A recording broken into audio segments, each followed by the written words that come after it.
I don't know whether to laugh or to cry, but it is time for the last ever. This is the Sound of Succession podcast with Jamie East and Chris Mandle is part of the Dragoncast series where we talk about the best TV shows in the world. HBO, please don't sue us. You know what to do, like and subscribe, fuck off. Well, here we go. It's been 40 episodes in the making. Welcome to the Sound of Succession. I'm Jamie East.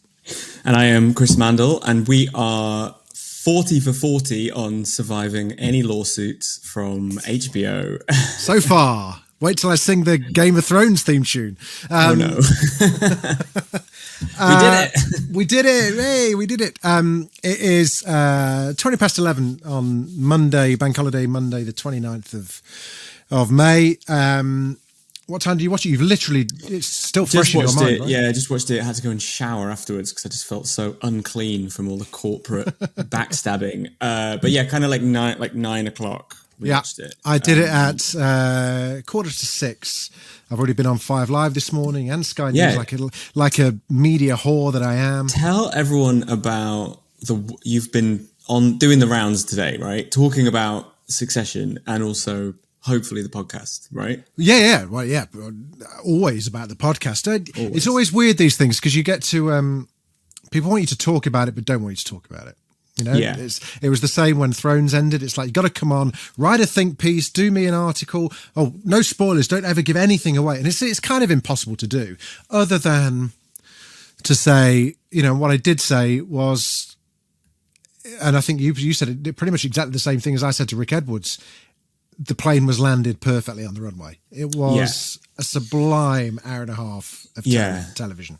We have been talking quite a lot about endings. They're really hard. I've been trying for a long time to really rehabilitate people to sort of think of endings as maybe not the best bit of a show. Mm-hmm. Like the middle's always really good.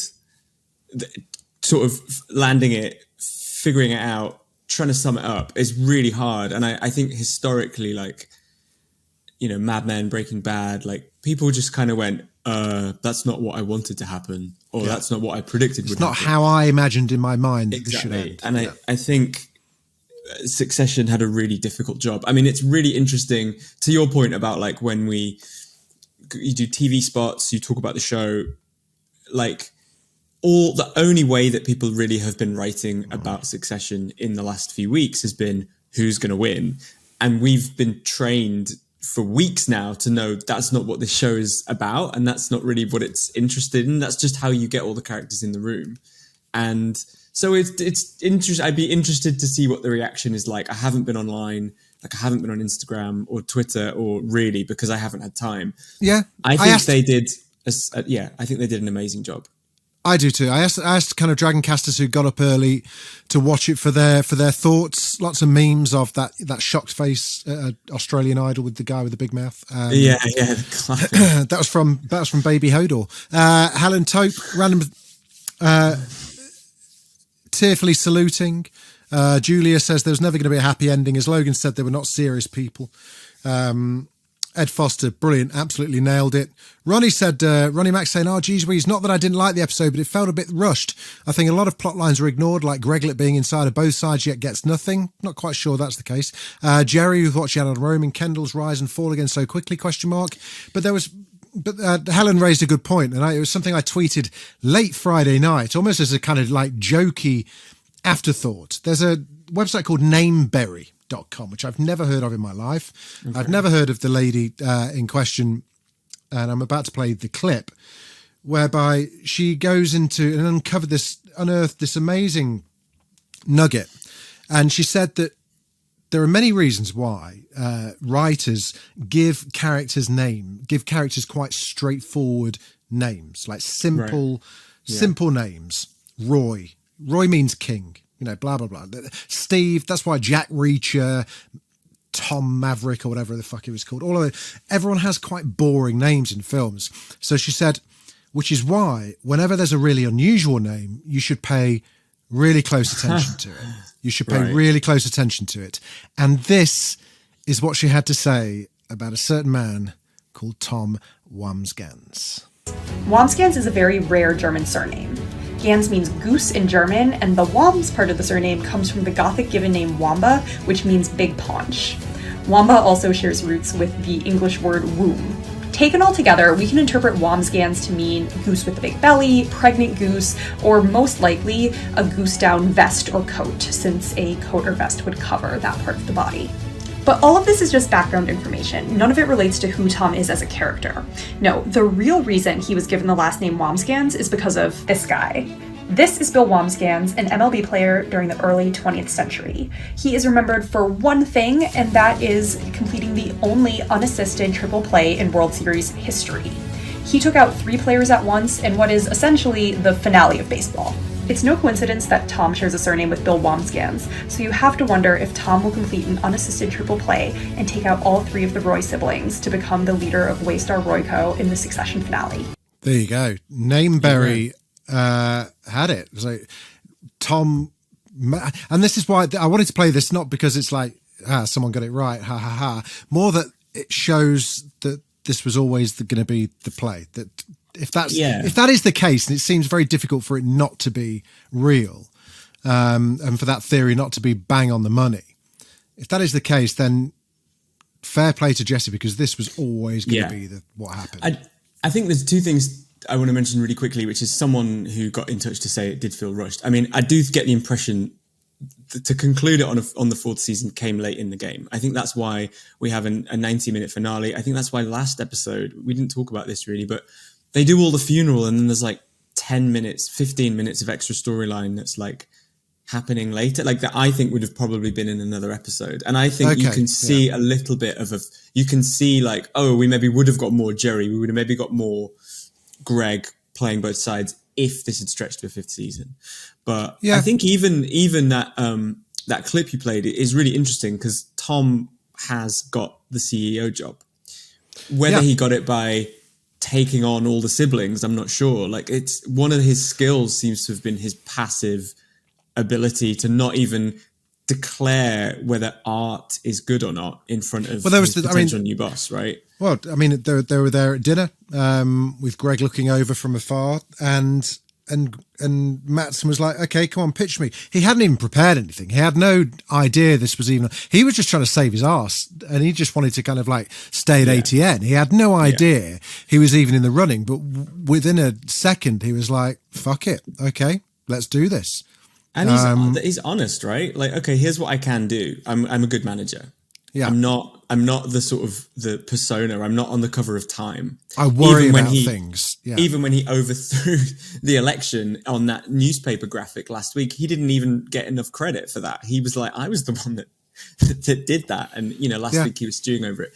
But I thought Shiv has definitely this episode, I think last episode as well, been dunking on him, or so she thought. She was calling him like, fathomless. And she was saying like a highly interchangeable modular part to Lucas. Yeah. She thought she was dunking on him, but she's actually been selling him to this guy. He doesn't want Shiv, who, is the one breathing down his neck saying like, the India numbers, you need to drop them now. Like, don't drop them tomorrow, drop them now. I think he realized like Tom might be the guy. And he didn't get there through like forcing his way in. He got there from like passive, ambient, like incompetence. And also, that's very easy to mold, isn't it? Past 3 episodes, he's been the only person I've seen doing any work.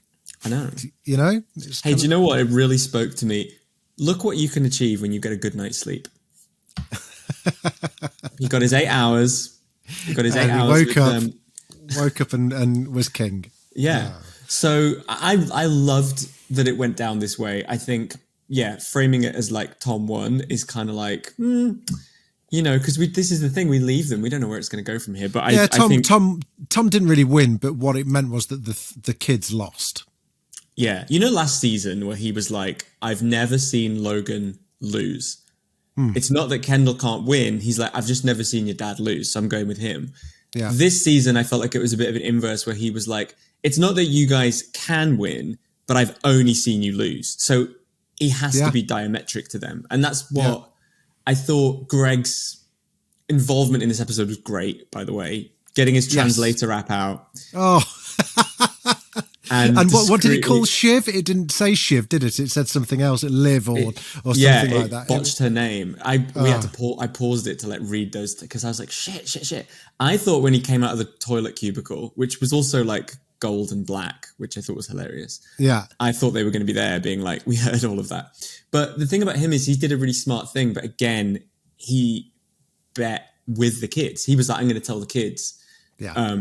That's the thing Tom knows not to do. But I think Greg, because he's a Roy, he's susceptible to thinking the family wins. And I think he was susceptible to thinking like, well, yeah, I just want to be part of the quad. He kept using the quad this season, didn't he? And that was his mistake. Yeah, he had all the info and he was a kingmaker. He just inadvertently made Tom the king. You know, that was the brilliance of the writing, the plot, was that actually had Greg not done what he did, then they would have won the deal. So but he gave them the information to help them, but actually just completely fucked them. Like, also, can we talk about the fact that he's on $200,000? Yes, I've written that down. It's like, hello a second. I mean, that's like clearly, that's got to be a relic of him having the papers and holding back a bit of info and having a little bit of power over Tom and maybe Logan. You know, remember back in the early days where it was like, can we get Greg a cola? Do you remember when he asked for Yeah. But I guess didn't he end up drinking neat whiskey or something? Yeah, it was really. Yeah. But also, I think he is the sort of the butt of the joke, but he's not like an analyst. He's not an assistant in this company. He's at the bottom of one of the highest rungs. Yes. Yeah. Do you know what I mean? Like he's in the rooms. I thought it was just. I thought that was amazing. I loved it when he $200,000, and also he gave Tom a clip around the ear as well. He finally stood up to Tom, and I think that was a bit of a moment, wasn't it? Well, I honestly thought when it ended, I was like, Tom's gonna fuck, like Tom's gonna cut Greg out. I thought my heart broke when he was giving him the cold shoulder, and then he put that sticker on his head, and I was like, I know Tom is the Lucas calls him Logan Mac 2 in this episode, but he can do that. He's the inverse. Yeah, he doesn't bear grudges. I mean, there's a few that he's getting rid of Hugo, isn't he? But like keeping that was great. Hugo's like, hey, let's play, and he was like, have you seen Carolina? He's like, Carolina. Yeah, and keeping Jerry, who's got that fat payout from the way she was fired, keeps that and is now back in the inner circle. I thought it was really, I really loved that. What do you think the takeaway from it all is? Is it that the three kids got their just desserts, that everything that they trampled over and did in the run-up that we've seen in the past few years came back and bit them on the arse, really, didn't it? Yeah, well... Roman with Jerry, Shiv with Tom, Kendall with Succession. Roman really freaked out when he saw Jerry, which I thought was really interesting. So we were talking, Rob and I had a quick chat about this before I jumped on the pod. When did Shiv decide to... Yeah, that was the bit that was a bit kind of like ambiguous for me. With Roman, he saw Jerry and I kind of like, okay, I get him now. Whenever he's with someone that he really truly loves, he goes to pieces. He can't cope with feeling love, which is with his dad at the funeral, with seeing Jerry. He clearly genuinely loves her. And I think that final shot of him at the bar ordering a drink, ordering Jerry's drink and smiling was just really touching. He seems in this episode to have come back to earth and has gone, okay, I'm not in the firm anymore. Like, this could be good. And it feels okay. Yeah. Feels okay. Something that Shiv's known all along. Ken, not quite there. We'll get that. So in terms of when I think it happened, so I think there's a couple of things that I picked up on, which is when she realized she had the deciding vote. Yeah. That's when she went, whoa, hang on a minute. And also by this point, she knows Tom. It's choosing between Ken and Tom. Yeah. So when it was Ken and Lucas, I think she was like, she knew where she was coming down. Fuck Lucas, I'm going to take him down. Yeah. And because that was personal, because Lucas hurt her. And then she looks at Tom and she's like, hang on a minute. I've got his kid in my belly. Yeah. I could be I could be the first lady of Waystar. I might not have any power, but soft power. But I'm not. But also, she knows that she's not going to have any power anyway. You know, with Kendall, Well, exactly. She wouldn't have had it. I Now, also think wonder if there's part of her that just is like, look, I can't do this. Maybe I can't do this. I mean, it was exhausting to watch. It must have been exhausting. It would have been exhausting for them to have lived through it. I think you're right. Yeah. I'd not picked up on the fact that it was the deciding vote. Of course, And obviously also, it was. just quickly on that as well, Roman voted before her, and I think she was banking on Roman bottling it. And then she can be the good one. And I think it was this. That's the only thing I can think of immediately after watching it. The other thing is just like, they talk a good game when they're in their swim shorts and they're making shit concoctions in their mum's kitchen and they're licking the cheese. Which I mean, if you're the PR for Branston Pickle this morning, you must be masturbating like constantly. Must be just like, this is the greatest day ever.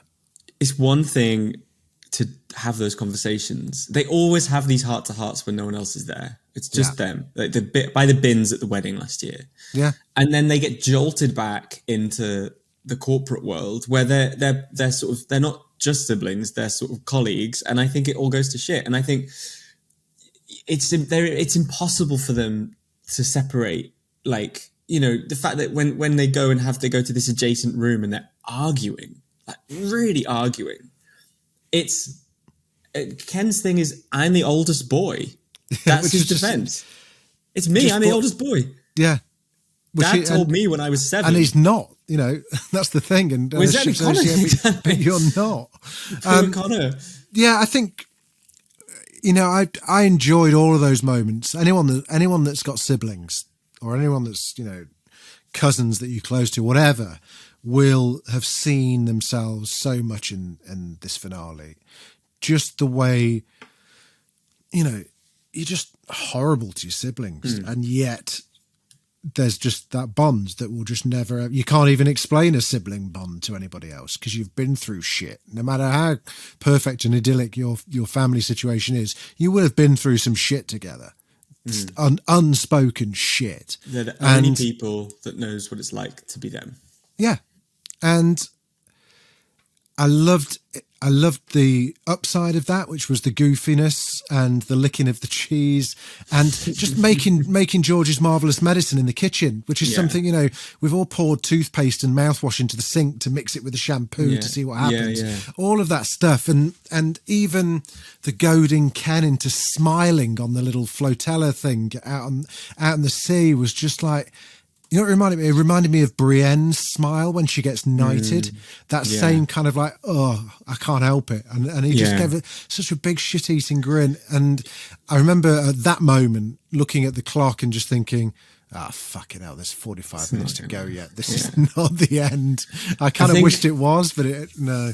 I kept thinking it's one of the consistent things with the 3, and kind of Connor as well, is acknowledging that they're not all treated the same by their family and that they can't get over that. And that's what blew up the deal in the conference room.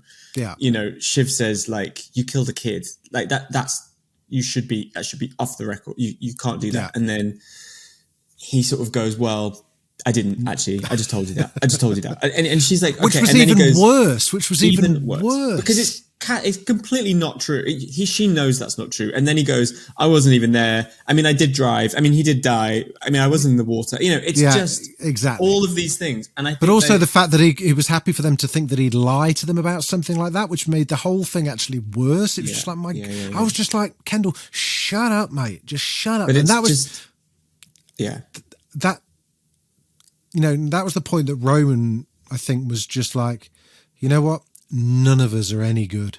None of us. We're all bullshit.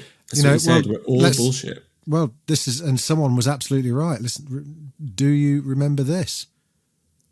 You're such fucking dopes. You are not serious figures. I love you, but you are not serious people. Once again, to that, he was right. And it's it just stuff comes up. Family and work, it just doesn't work, right? No, like don't shit where you eat. Yeah. The thing that came up that I think has not really come up on the show is this idea, and they're all sort of, I think they've all got this echo of Logan when they're having this argument. Is they're like, well, Shiv's got like the pure blood because Ken's kids aren't his, which has been I'd not heard that theory because before. we saw Iverson in the season 3 finale. Like, he's not white, for lack of a more nuanced explanation. Sophie, of course, is Rava's child from another marriage. We have never really had that conversation on the show, I don't think. But what is implied is that Logan doesn't consider them like in line for the throne, as it were, and that is the consequences of that are enraging for a father. Yeah, I mean, he nearly killed him. Yeah, that he did, and he almost looked. He was like he was doing a Game of Thrones. Yes, Oberyn and Martell. Yeah. Or I thought, is he trying to break his nose? I thought it was just But it just all comes out, doesn't it? And it's so violent and it's so brutal. Stuff that we've not as experienced them. We didn't know all of this. We didn't know that these were things that Ken was hung up on. We didn't know that these other kids had it in their back pocket. Yeah, no, exactly. But I think at this point, they're so desperate to try and not even be on top, but just not be on the bottom. No, precisely. And I think also what it showed was that I think Shiv and Roman both came to a similar conclusion quite quickly that that the grass may be greener on the other side, and 100%. they got a sniff of a future without Waystar Royco, or at least without this fight, and they kind of went, actually, I'm going to take that. What we saw from Kendall was that he had no other play. That was his play. He had nothing else. Yeah. Rava's in upstate with the kids. Yeah. Jess is leaving him. He got Colin. Well done. You know, Colin's back to his old tricks, walking a Roy member around the park. 10 steps behind at Battery Park, or wherever it was. Yeah. And I think that was the final shot, really, and it was a great final shot because it did mirror Logan walking around thinking, what the fuck have I done?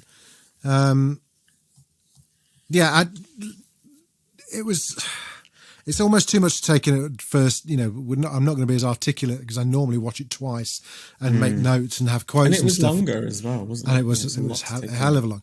Question for you: what was in the drink? This is like Generation Game style. Can you remember the ingredients of the drink? Okay, I can remember a few. So there was Tabasco. Yeah. There was milk. I think I'm going to go for oat milk. Yeah, there was maybe like oat milk. There was eggs. What was the green? What made it? Oh, the Branston pickle. Branston pickle. 2 eggs. Right. Do you know what I think is really a brilliant detail? Is that their mum has done all right, but she's not rich. There's still it was a very British fridge, wasn't it? Very British fridge, but also classic Roy's. There's no fucking food there, and they still manage to eat it or ruin it for the next person. It's just classic them. And they make all this mess and they fuck off. And then doesn't she say to them, as they go, she's like, "Good riddance, go on, get away." When they sort of leave in the car. Shout out to Peter, the panty sniffer. For it turns out the Caribbean clear the air session was nothing more than Peter trying to get his mate to play them a PowerPoint presentation. Which Did was you just hear any details about it? It sounded very similar to Living Plus. It was like retirement homes or something. Yeah. Oh, he's such a great shit character. He was just he barely had a line in this. And bless him, though, we found out this episode, he's the one that was putting Roman's eye drops in because Caroline can't stand... look at eyes. Face eggs. Face eggs. What a great... She has the most aristocratic British silly things that she says. Yeah. Everything about that character is sort of perfect. But one of the things that really I loved, this show really loves its water. We saw Ken diving straight in, right, to the sea. His kids, the other 2 kids aren't so sure. They join him eventually.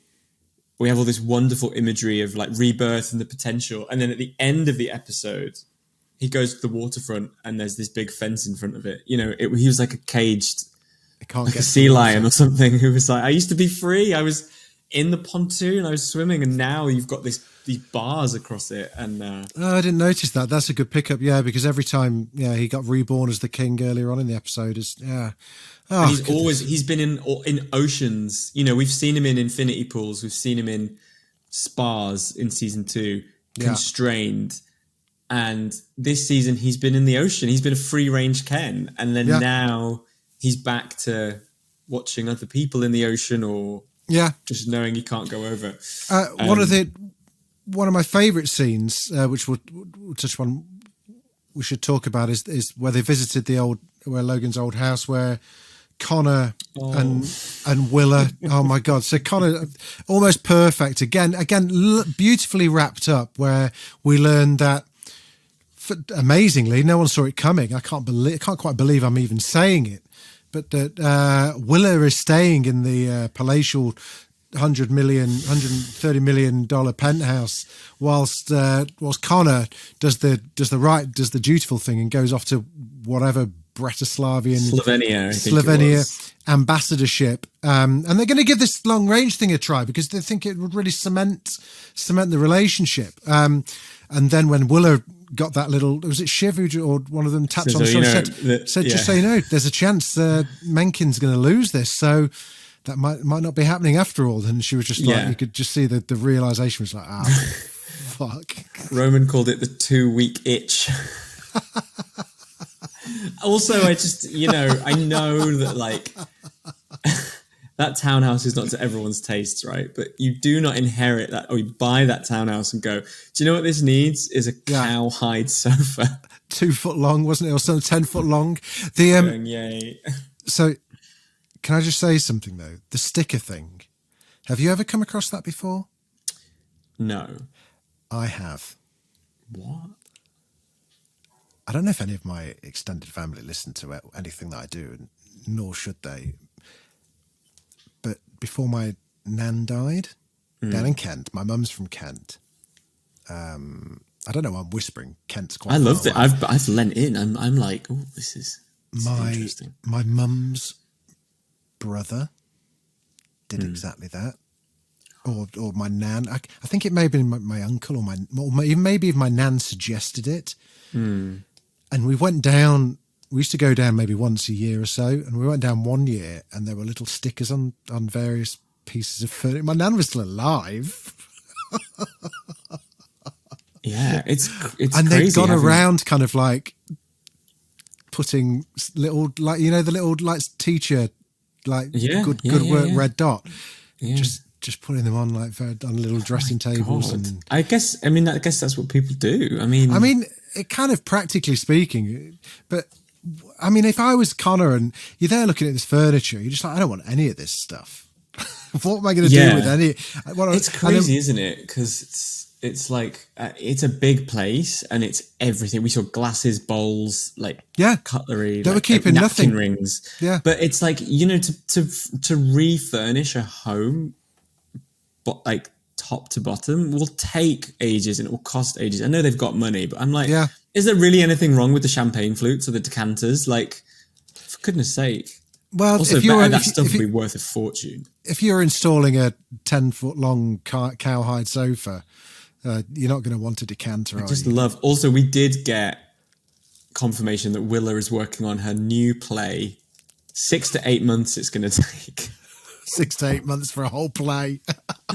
I mean, I just loved it. I just the thought of her in this sickening, one of the most highly sought after townhouses, like in New York. Yeah.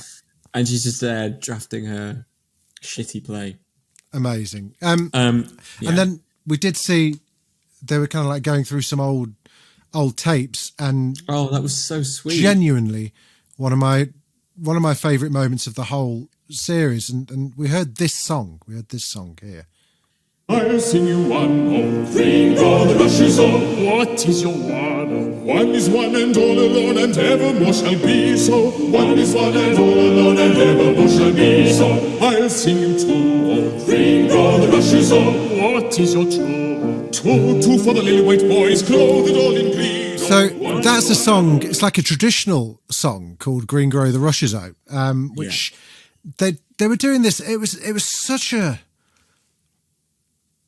I felt really voyeuristic watching it because they were just.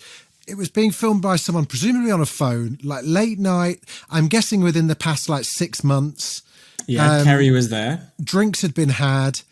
Everyone was doing. Logan was getting people to do his bit. There was Logan kind of did this thing where he reeled off all of the presidents that he's seen off, and the kids had heard that one before because they were finishing the sentences for him. Yeah. And then, but then he got Carl to. Did he sing "Green Grow the Rushes Grow"? But he sang it in the style in a of Scottish voice, in a sterling accent. In a sterling accent, and for me, it was pretty heartbreaking because you saw that there was real love between Kerry and Logan. There was real affection that was openly acknowledged by everyone around the table. She was just cuddling him, and she was holding genuinely. his arm.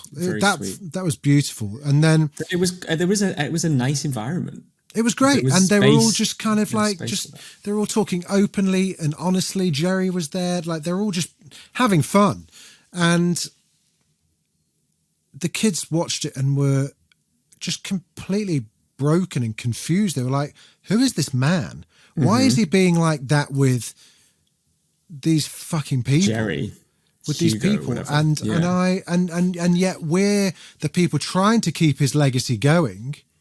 And we never ever got anything anywhere near that from him, and it was tough. That was really tough. What else have we not seen over the years? I think of those stolen moments. I was really taken by how the bond between Logan and Connor. I was like, I've never seen them.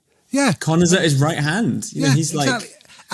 But what was telling was that he was really comfortable in that as well, and they were both very comfortable in each other's space. He didn't think of him as just the fucking dope. He was just his son because there was no play involved because he knows that Connor's not interested in taking over Waystar, or there's none of those people. All of that business stuff is out of the way. He can just be in the company of his son and enjoy a late night drink with him. And honestly, that really got to me. It makes you realise that Dad! Jesus Christ. Scared the shit out of me there. Sorry. Oh, Dad, are you listening? Call me.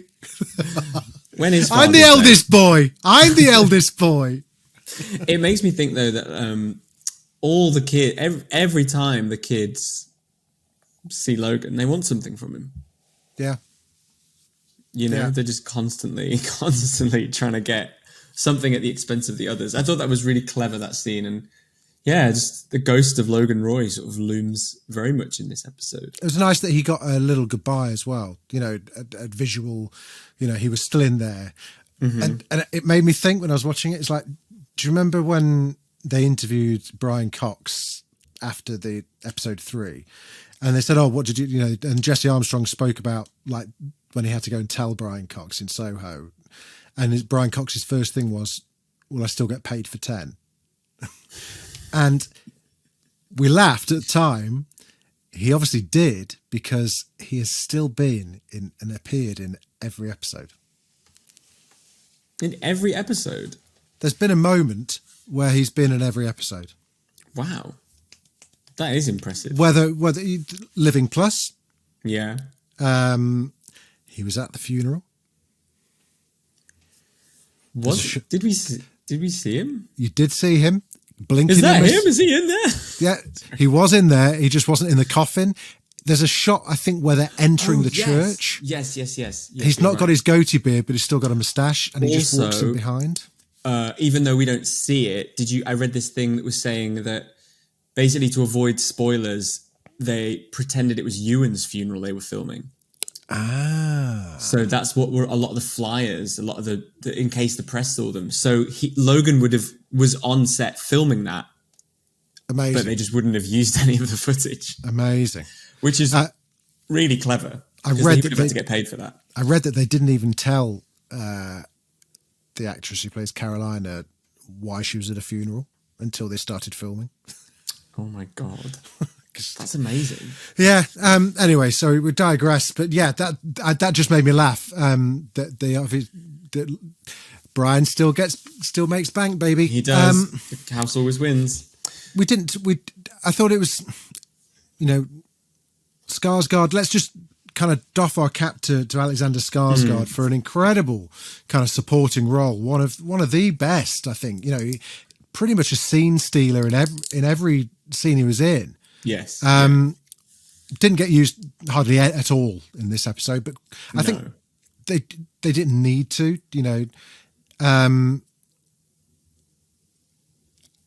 The one scene we did see him in was where he ran panicking into Gojo's equivalent of a boardroom, which is always just some kind of lounge area where people are doing yelling mushrooms. at everyone. Yeah. And I wonder if that was they had to spitball then and decided that Tom should get it.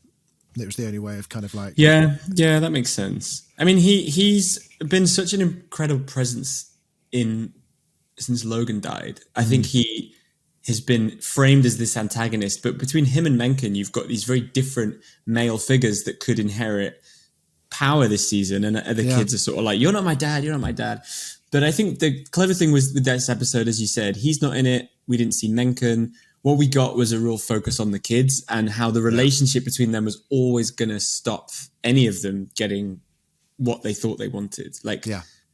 Most of the reason, even when it was breaking down, most of the reason Shiv wanted it is because she didn't want the others to have it. And it's just so they were smart. I've missed that Jerry's not been in it a great deal. I've missed that Marsha didn't come back, or Ewan didn't have much to do this episode. But you can see with this finale, what Jesse Armstrong thinks the show is about. It's about these children. Mm-hmm.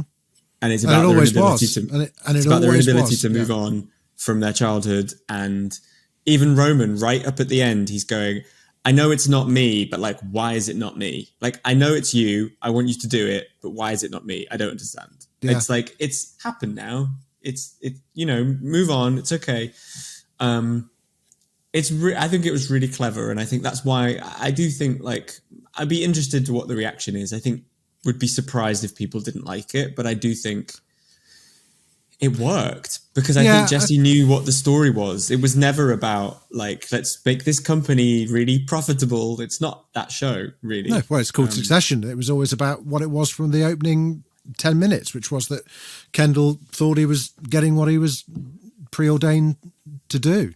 I think if people don't like it, I would just say don't get hung up on why didn't Jerry and Roman have sex, or why didn't Greg do this or do that. I just think,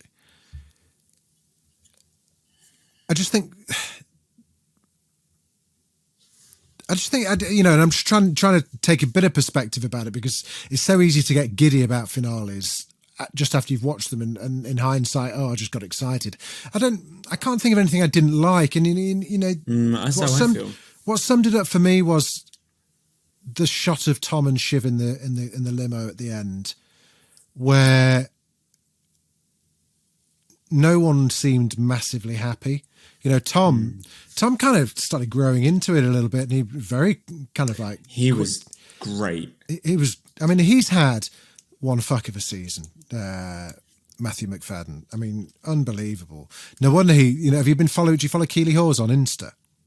No, I only just found out. Well, no, I think I do now, because I only just found out they go out. They're married with kids. I didn't know this. Did you not? They met on Spooks, on the set of Spooks, back in the day. They've been married. They've been married for years and years and years. I mean, he's done amazingly well for himself. Oh, incredible! But also, he's such a dreamboat. Is he? Okay. Well, he's not my type actually, but I just think, God, he's so. I'd love to be friends with him in real life. Just hang out. Look at Keely Hawes Insta. They've been on holiday in Italy for the past couple of weeks. No wonder. Yeah. And she's and Matthew's quite happy with getting the occasional cameo in the old reels and stories and stuff. And every now and then he'll just pop. You see him smiling from the corner. It's just no wonder you're smiling. You're sat there knowing that you're the fucking CEO of Waystar Royco, my friend. They must have a great life. Oh, I'm sure they get their shit, but The Bodyguard and Succession and Spooks, and I'll take all that. No, I bet that holiday paid for itself. Exactly. But I loved seeing Tom ice people out when he ascended. Even Stewie's like, hey, let's do business sometime. He's a bit like, look, I know I was no one's choice, but I've played this well. Yeah. And I loved the scene in the limo with Shiv. This real. So I saw someone summarize it really well on Twitter where they just said that, the way they're choosing to read that is that Shiv chose to be her mum so that Kendall didn't have to be their father, if that makes sense. Ooh. I thought that was quite a nice way of putting it. Yeah. She broke the wheel. Yeah, she did. That's a good point. She also, I think maybe she's like, look, what do I want for my kid? Yeah. Right. Well, it's better to be, like you said, it's better to be the CEO's wife than to be like the estranged ex-wife, single mum of the CEO of Waystar Royco. She doesn't want to be her mum eating the knobbly bits of bread. Having to save the crust of the bread in the freezer. There's this thing, yeah. I mean, I think it's in a lot of shows, but particularly on this, and kind of Game of Thrones, weirdly, anything where there's about power and inheritance, where it's like every generation thinks they can fix their parents' problems. They're like, I'm not gonna make that mistake. And I think it's deliberately ambiguous, just her thought process. But I think, as soon as it became between Tom and Kendall, I think as soon as she knew Tom, I think, but do you know what I was thinking about a few times when we've done the pod is the show's always revolved around Shiv and Tom. It's always been them. Their marriage was the big center point. Now we know why. Yeah. The thing is, they're the connective tissue because they're the ones they're the only people in a relationship really that we see. And we've seen it where there are all these things. And I thought a few weeks ago, I think about 3 weeks ago, I was like, I think we talked about it last week. I could see it being a bit Gone Girl where they stay together because they're like, we're both absolutely shit. Yeah. But together we could actually cancel each other out, and maybe we're better together because we're the only, we're letting ourselves be awful. And that felt apparent in this episode. This idea of like we make a weirdly good fit. Yeah. I loved it. It would have been so easy for it to be a violent, volatile divorce, and instead they did. In the premiere when they met Nan, Shiv's like, I'm going to divorce Tom. It'll make our position look better if we acquire Pierce. Well, PGN or whatever it's called. It was interesting that the only conversation between Shiv and Tom, actually, in this episode was where Shiv phoned him up, basically asking to get back together, or and Tom was like, no, I'm not sure. Was that before? Maybe. Was that before his conversation with Mattson or after? I think it was before. I seem to think. I can't remember. I just remember she called him, and I thought, it was when she went on the plane to the mums. She was in the plane. Yeah, so it was before. It was before all of that. So at least Tom's been honourable, and he's not told any lies. Really, I'd be interested to know. Yeah. I'd be interested to look back actually over the scripts and the storylines to find out, has Tom ever lied? He's always been pretty honest. Well, I think he's very vague. I think he's, like literally the art thing in this episode. The colours the colours go. Lucas is like, what do you think of it? And he goes, well, I mean, it's the colours, it's so... The colours it's go like a raw together. size test, isn't it? It's like, you don't want to say the wrong, it's angry. No, it's not angry, it's passionate. Oh, shit. But I think he's shown who he is. And we haven't really talked about the article about Shiv and Lucas with the cartoon. Yeah. And where it looks like she's manipulating him. She said to him and to Mencken, like, I can be your puppet. Yeah. And the media have, probably because she's a woman, said, there's a woman pulling the strings. And I think Lucas hated that. Even though, he protested a bit too much, didn't he, about how cool he was with that and how much he can laugh at himself. He doesn't want her, I said this earlier, but he doesn't want her coming in and going, here's what you need to do about the India numbers. He doesn't want someone who's on his case and who is right. He wants someone to tell him when he's right And Tom will be, you know, a pain sponge or whatever he was described as. Yeah. Tom will withstand it. And yeah. People are like going, oh, it's Ronnie again. I'm just looking at Twitter in real time. What happened with Pierce? What about the frozen blood bricks? Talk about pointless storylines. I don't think they were pointless storylines. I think they served character. Pierce is still there in the ether. That's part of like, maybe in a year's time, Ken, Shiv and Roman bury the hatchet. They've got piles and piles and piles now. They're billionaires. Yeah. You know, let's not forget they've not lost they haven't lost their fortune on this. They've just made billions of dollars each off the back of this deal. So they may go and buy Pierce in a year's time. But the frozen blood brick thing I thought was just that just showed that Matsson was not the great woke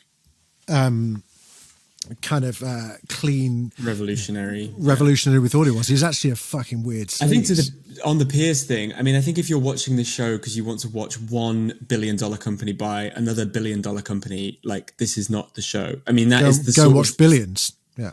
Or just read The Economist or something. Like, the thing about the whole storyline with PGN, the way I read it, is they are trying to play at Daddy Logan. They're trying to they think it's a game of saying the highest number. There's a reason it was in the premiere and it never really happened again, right? We start with these three thinking they can play at CEO, and Logan being like, you just bought a company at like double the value it actually is. Like, you're idiots. Congratulations on saying the highest number, you fucking That's idiots. how you get to the conversation in 2, where he's like, you're not serious people, right? You just knew that 8 came after 7 and 9 comes after that. That's not having instinct. It's not being astute. Yeah. Yeah. And it's not taking the pulse of like what's happening in the world.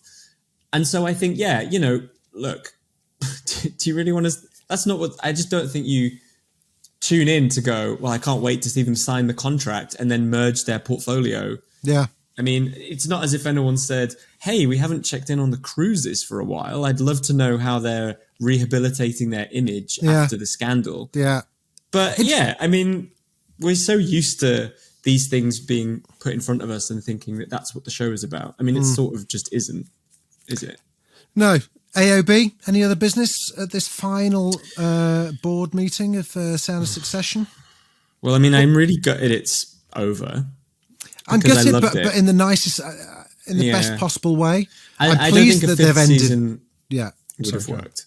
Sorry, I don't think a 5th season would have worked. It would have been too drawn out, and they've been hitting the same beats all along. And I think in retrospect, this show is going to make a lot more sense when you see what it's been telling us, like what it is focusing on. Tom and Shiv, all throughout this show, it's been them. It's always been about them. And so I wonder if, other things like Kendall's rehabilitation or Roman's sort of attempts to step up look different in light of what we've learned in this episode. But I thought it was just superb.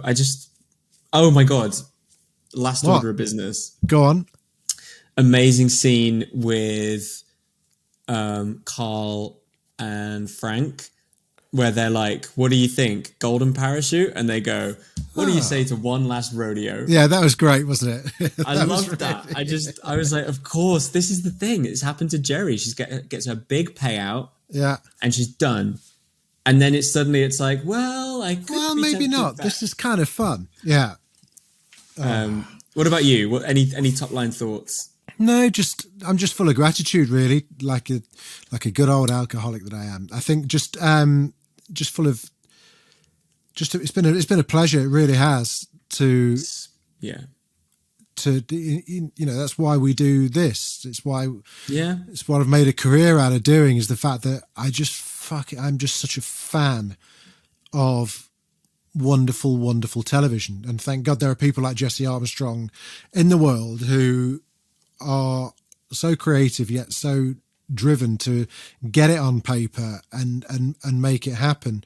There was a great article that I tweeted out the other day in The Guardian over the weekend about how it came to be and how long, this started off in like 2008 or something like that. And he said that every script has 50 drafts, which is just unheard of and absolutely fucking mortifying to anyone that's ever tried to write anything. So I'm just kind of like, just so pleased that it exists and that one day my kids will watch it and get the same pleasure out of it, because it will feel timeless. The smartphones will look different and the suits will look silly, but the storylines will remain the same, I think.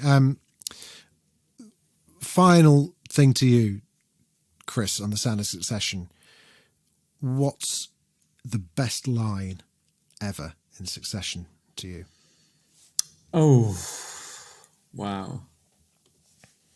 Do you know, I think one that I really like that I use in my day-to-day life, actually I think sums up what the show is about if you cut the show open and sort of folded it out. And it's something that Greg says to Tom in the season 3 finale.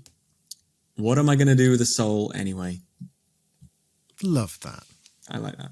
That's a nice line. It's just funny. It's so... Absolutely love that. I'm just trying to find the actual quote that I don't want to get misquoted. I don't want to get misquote although I can't find it. It was, here we go. Hold on a second.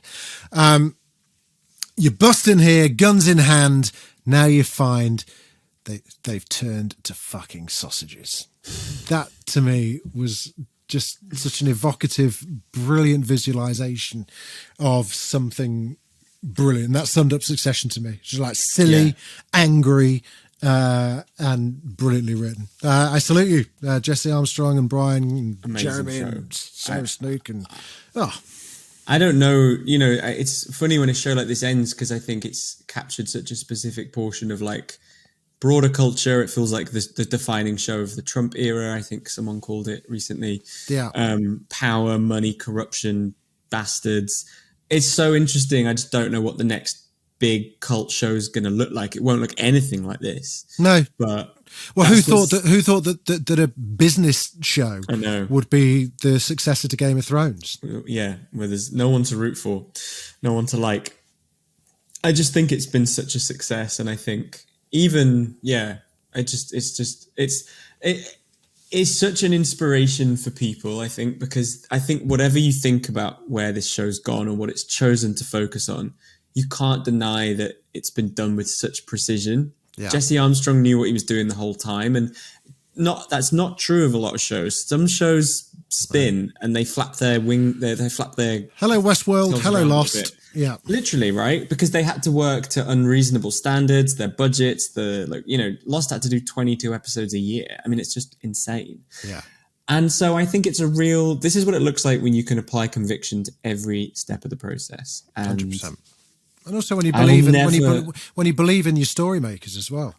I'll never look at a large bag and not think ludicrously capricious. Oh, sorry.